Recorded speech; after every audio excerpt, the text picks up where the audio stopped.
माझ्या सर्व मित्रमैत्रिणींना माझा नमस्कार. मी मानसी मनोज. आज आपण माणूस या चालत्या बोलत्या संज्ञेबद्दल बोलणार आहोत. थोडक्यातच बोलूया, पण शेअर करूया काही गोष्टी ज्या अत्यंत महत्त्वाच्या आहेत. Most important. माणूस ही संज्ञा कशी आहे बघा. तो खूप शिक्षण घेतो, तो शिकलेलाही खूप आहे, त्याला ज्ञानही खूप आहे. म्हणतात ना की सगळ्यात बुद्धिमान प्राणी असेल तो माणूस, आणि सगळ्यात खतरनाक माणूस असेल, खतरनाक शब्द वापरते, तोही माणूसच. कुठल्याच प्राण्याला एवढी बुद्धी नाही आहे जेवढी माणसाला आहे. आणि एवढा बुद्धिवान माणूस असूनही तो कसा वागतोय पहा ना. नेमकं त्याला काय मिळवायचंय? तो डॉक्टर होतो, तो इंजिनियर होतो, तो शिक्षक होतो, पण बुद्धिमत्तेत फरकच पडत नाही. विचारसरणी एकच. नक्की त्याला काय मिळवायचंय? आई वडील एवढे खस्ता खाऊन त्याला शिक्षण देतात, मुलांना शिक्षण देतात, पाय घासवत अगदी अणवाणी चालत एवढे कष्ट करतात, आणि त्याला इंजिनियर डॉक्टर बनवतात.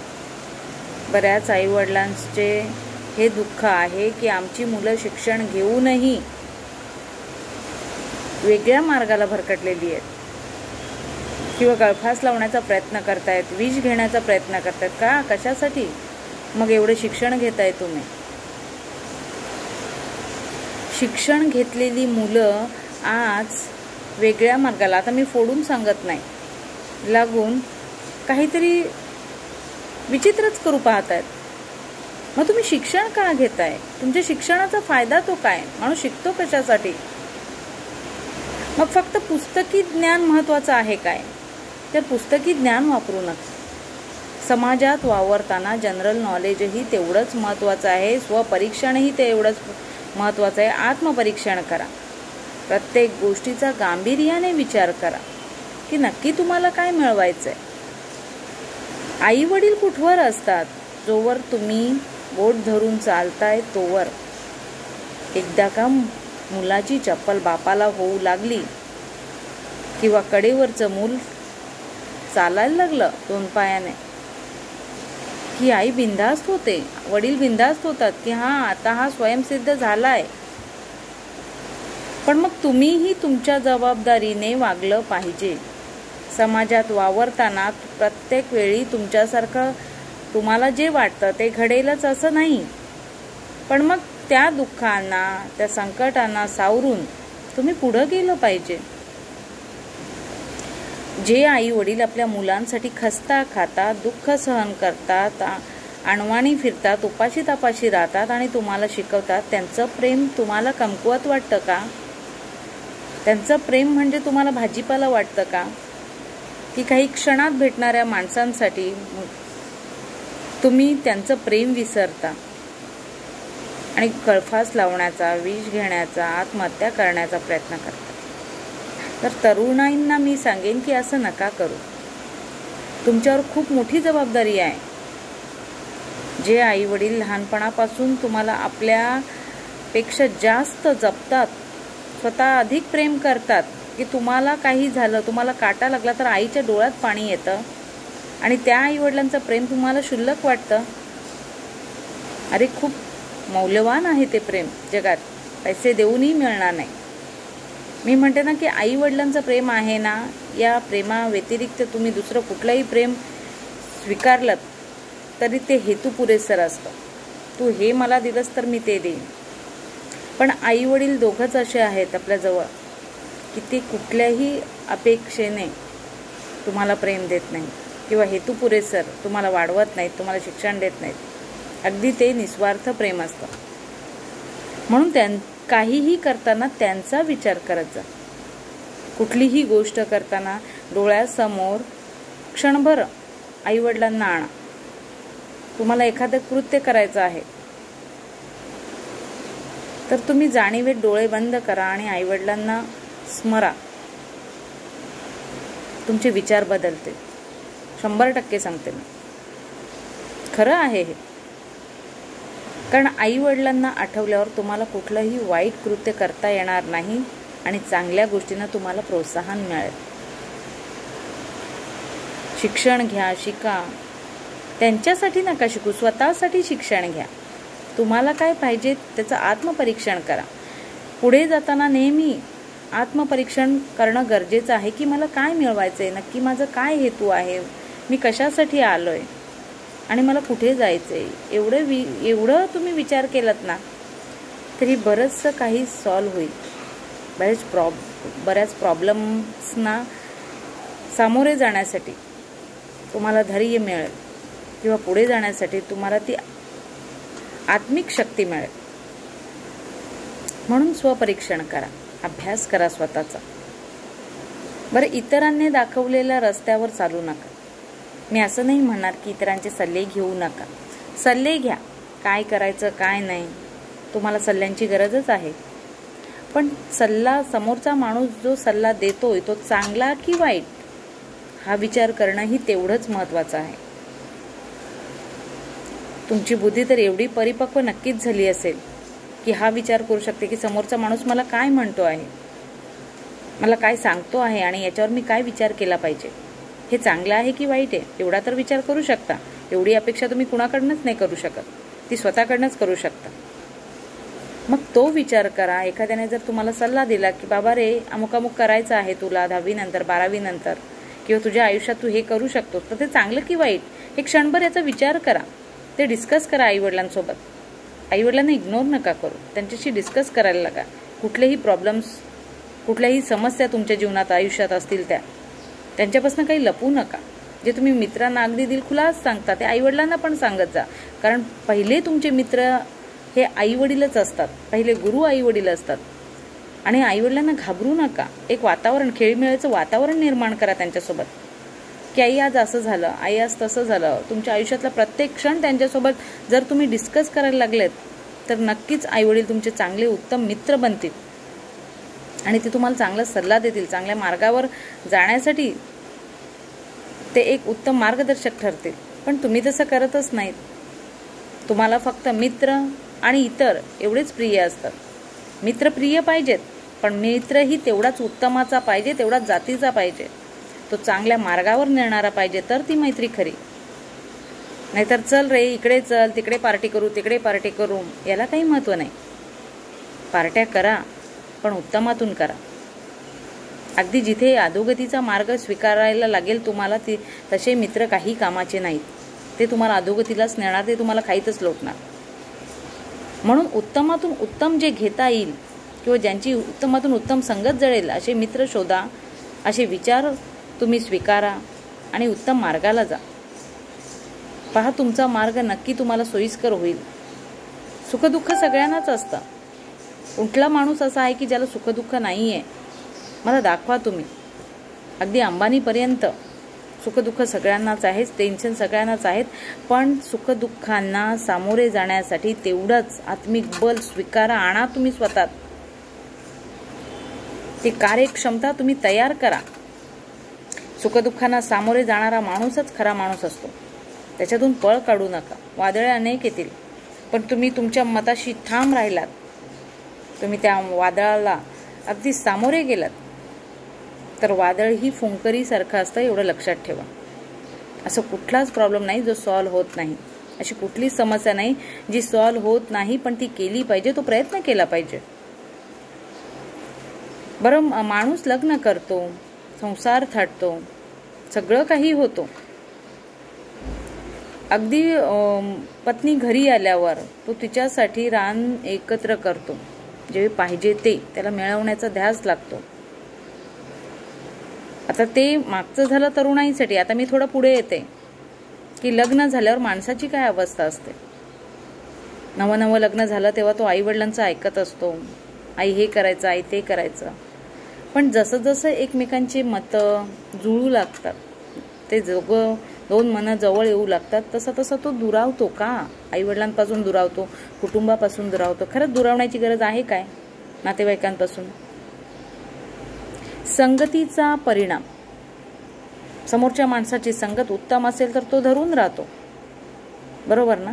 जेव्हा मुलगी संसार थाटते, पण ती संसार थाटताना एक गाव सोडून आपलं माहेर सोडून सासरी येते, पण ती माहेरची अशी नाळ घट्ट धरून ठेवते. बघा ना, तुझ्या आईला किंवा वडिलांना तुम्ही काही बोला, ती लगेच सांगेल माझ्या वडिलांना बोलायची काही गरज नाही आहे तुम्हाला, ते काय तुमच्या इथे येतात का, तुम्ही त्यांना पुरवता का. मग तुम्ही जवळ राहून तुमच्या आई वडिलांशी का दूर राहता किंवा त्यांना वाईट का वाळीत का टाकता. ज्या आईने तुम्हाला पदराखाली घेऊन सुखदुःखाशी झुंजून मोठं केलं, ज्या वडिलांनी अणवाणी पाय चालून तुम्हाला मोठं केलं, तुम्हाला कर्तबगार बनवलं, त्या वडिलांना तुम्ही गैरसमजुतीने दूर सारता किंवा दुसऱ्या व्यक्तीचं ऐकून त्यांच्यापासून दूर जाता, त्यांना वृद्धाश्रमात ठेवण्यापर्यंत तुमची पाळी येते. विशेष आहे म्हणजे एवढे तुम्ही परके होता त्यांना. मग तुम्ही मुलं या संज्ञेला पात्र ठरताय काय. तुमची कर्तव्य तुम्ही विसरून जाताय. त्यांचा स्वभाव तुम्हाला लहानपणापासून माहिती असतो. मग समोरची व्यक्ती जर तुम्हाला त्यांच्याबद्दल वाईट सांगत असेल तर तिथेच तुम्ही ठाम सांगितलं पाहिजे, तू कुणाबद्दल बोलतेस, माझ्या आईवडिलांबद्दल बोलतेस, विचार कर, 10 वेळा विचार कर.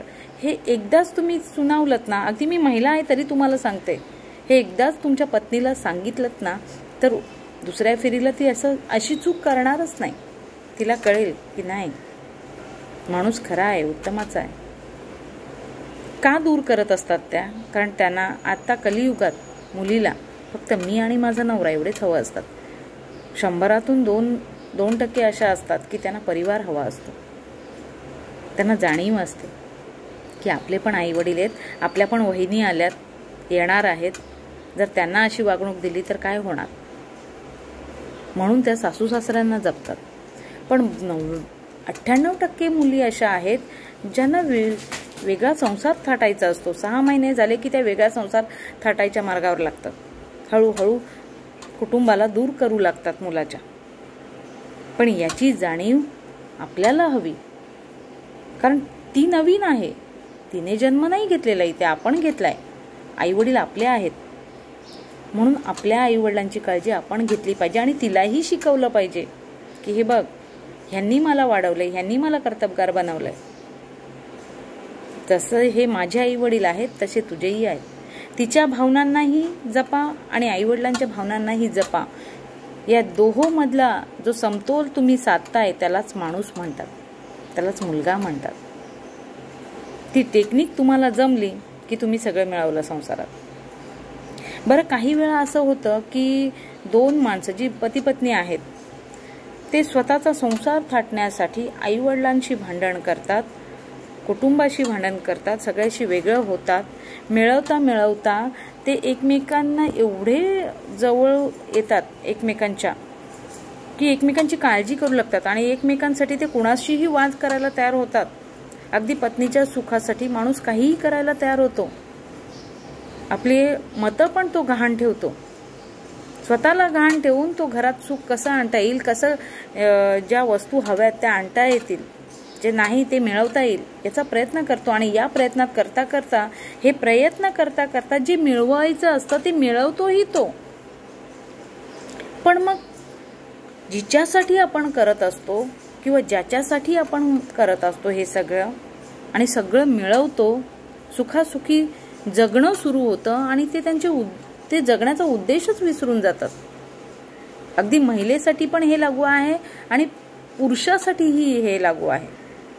जिला आपण जीवापेक्षाही जास्त जपत होतो, जिच्यासाठी आपण आपल्या आईवडिलांशी भांडण करून आलो किंवा जिच्यासाठी आपण जगाशी वाद करायला तयार होतो किंवा ज्याच्यासाठी आपण जगाला 2 हात करायला तयार असतो, वादळांना झुंज द्यायला तयार असतो, जेव्हापासून संसार थाटतो तेव्हापासून आपण एकमेकांना जपत पुढे आलेलो असतो आणि एका वळणावर एका स्टेपवर येऊन आपण एकमेकांच्या भावना जपायला विसरतो, एकमेकांना विसरून जातो. सुखासुखी जीवन सुरू असताना एकमेकात एवढा परकेपणा तयार होतो की आपल्याला एकमेकांचा सहवास नकोसा वाटतो. का? नक्की तुम्हाला काय हवंय? जे सुख तुम्हाला घरात मिळत असतं ते सुख सोडून तुम्ही बाहेर, मी फोडून सांगणार नाहीये, तुम्ही बाहेर सुख शोधायला जाता. मग तुम्हाला नक्की काय हवं असतं हे तुम्ही डिस्कस करा, याचा विचार करा, पुन्हा आत्मपरीक्षण करा की नक्की आपल्याला काय हवंय. ज्या पत्नीसाठी किंवा ज्या नवऱ्यासाठी तुम्ही जगाशी 2 हात करायला तयार होता, सुखासुखी संसार थाटायला तुम्हाला अनेक वादळांना सामोरे जावे लागते आणि त्यातून मार्ग काढताना तुम्ही एकमेकांना सावरत एकमेकांसाठी जगत असता आणि सगळं मिळाल्यावर तुम्हाला त्यांचा सहवास नकोसा होतो, ही विचार करण्यासारखी गोष्ट आहे. तुम्हाला मुलं असतात, त्यांचं शिक्षण असतं, मग ही दरी तुमच्यामध्ये कुठून आली, कधी आली याचा विचार करा. तुम्हाला या दोघा व्यतिरिक्त तिसरा माणूस का आवडायला लागला याचा विचार करायला लागला. तुम्ही भरकटत का चालेत याचा विचार करा.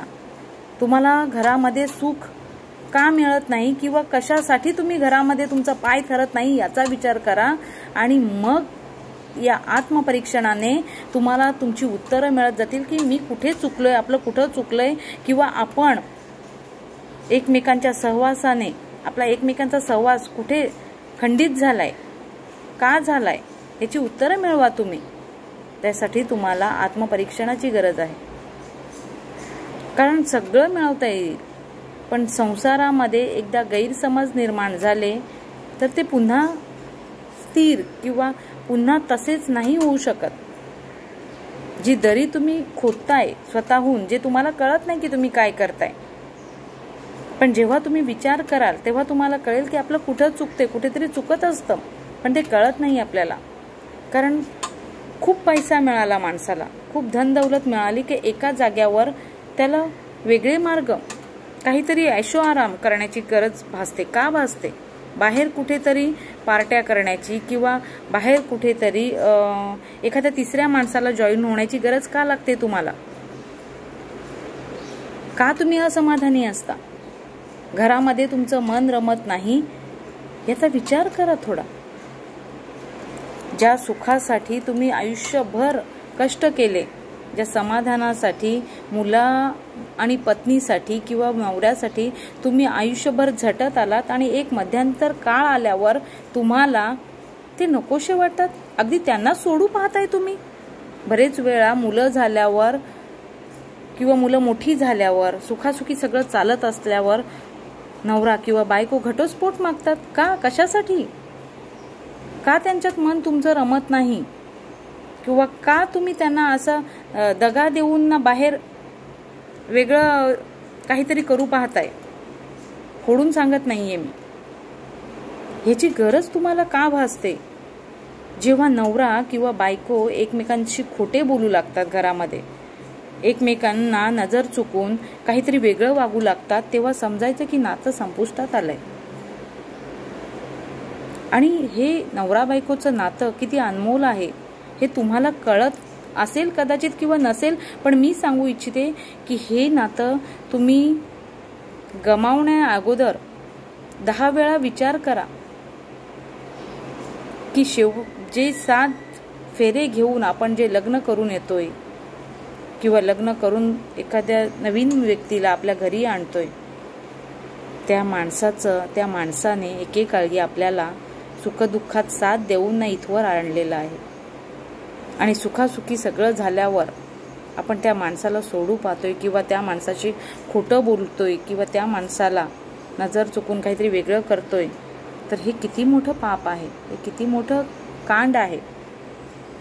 कदाचित हे तुम्हाला नसेल कळत, तुम्ही भ्रमिष्ट झाला असाल, तर मी सांगू इच्छिते की यापेक्षा वेगळं वाईट आणखीन काहीच नाही.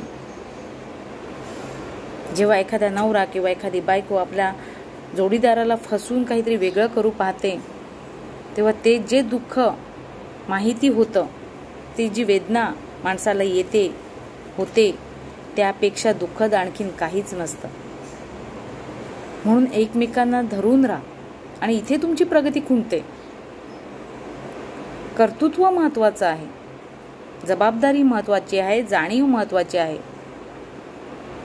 ऐशो आराम करा ना, पैसा असेल तर नक्कीच करा, पण तो कसा पैसा खर्च करायचा, कुठे करायचा, हेही तेवढंच महत्वाचं आहे. तुम्ही जर म्हणाल की आता मला सगळं मिळालं, आता मी काही करू शकतो, याला महत्व नाही. तुम्ही पैसा कितीही कमवा, पण ज्या माणसाला इज्जत नाही, लक्षात ठेवा, ज्या माणसाची समाजात कुठेतरी अब्रू खर्ची झालेली आहे, त्या माणसाने कितीही पैसा मिळवला तरी तो शून्य. म्हणून जे आहे त्याच्यात समाधान माना. पत्नी पोरांना जपा, नवऱ्याला जपा, त्याच्या भावना जपा. यापेक्षा वेगळं काही नक्की तुम्हाला काय हवं असतं, नक्की काय हवंय आणि कशासाठी तुम्ही हा मिळवण्याचा आटापिटा करताय. जर संसारासाठी असेल, उत्तम मार्गातून असेल तर ते उत्तम आहे. पण जर तुम्ही असं वेगळ्या मार्गाला जाऊन ना संसारात राहून तुम्ही जर खोटेपणा, गैरसमजुतीत काही करत असाल तर ते चुकीचं आहे. मग तुम्हाला आत्मपरीक्षणाची गरज आहे. कधी कधी प्रश्न पडतो की जे दोन नवरा बायको लग्न झाल्यापासून एकमेकांच्या सहवासात राहतात, एकमेकांच्या सहवासात फुलतात, एकमेकांना आधार देत पुढे जातात, वादळ वाटेवरती एकमेकांशी खंबीर राहतात. नवरा जर कामावर गेला तर तो कधी येतो असं पत्नीला होतं, किंवा पत्नी जर माहेरी गेली तर ती कधी सासरी येते असं नवऱ्याला होतं. आणि ते एकमेकांना आधार देत देत पुढे जातात. ते कुणाशीही भांडण करायला किंवा वाद करायला तयार होतात एकमेकांसाठी. आणि अशा अवस्थेत असताना, ते पुढे जात असताना, एका स्टेपवर सगळं मिळाल्यावर ते एकमेकांचे परके होतात किंवा एकमेकांना फसून काहीतरी करू पाहतात. तर ही खूप वाईट गोष्ट आहे. अगदी शेवटच्या पती पत्नीचं नातं मी तुम्हाला सांगते की अगदी शेवटच्या श्वासापर्यंत एकमेकांना आधार देऊन पुढे जातात किंवा शेवटच्या श्वासापर्यंत एकमेकांना सांभाळतात, तर ते नातं खूपच महत्वाचं असू शकतं ना. अगदी जीवाभावाचं असू शकतं. तुम्हाला एकमेकांची जबाबदारी आहे, ती जबाबदारी स्वीकारा आणि पुढे जा. अगदी येतील किती आणि जातील किती, क्षणात थांबतीलही, तुमचा पैसा पाहून तुमच्याजवळ लालूगुलूही करतील, पण तुम्हाला दुःखात आधार देणारं हे एकच नातं आहे नवरा बायकोचं. त्याशिवाय पर्यायच नाही, का त्याशिवाय दुसरं कोणी येऊच शकत नाही. गरिबीत बघा तुमचा हात कोणीच धरणार नाही, तुम्ही दोघंच एकमेकांसाठी असाल. पण जेव्हा पैसा येतो ना, तेव्हा हजार भूते असतात जवळ, आजूबाजूला अवतीभोवती फिरणारे. काय येतात ती, याचा विचार करा. पण जेव्हा दुःख येतं ना, तेव्हा तुम्ही एकमेकांसाठीच असता. हे नातंच असं आहे एकमेकांचं की ते एकमेकांसाठीच बनलेलं आहे. म्हणून एकमेकांसाठी जगा. अगदी शेवटच्या श्वासापर्यंत एकमेकांवर निस्वार्थ प्रेम करत राहा. एकमेकांसाठी जगा. एकमेकांच्या प्रेमात फुला तुम्ही. अगदी काठी टेकायला लागले तरी एकमेकांच्या भावना जपा. एकमेकांवर अतोनात प्रेम करा, तर शेवट आनंदात आहे. बाकी सब झूठ आहे. माणूस विचार करा, आत्मपरीक्षण करा. धन्यवाद. जय भवानी, जय शिवाजी.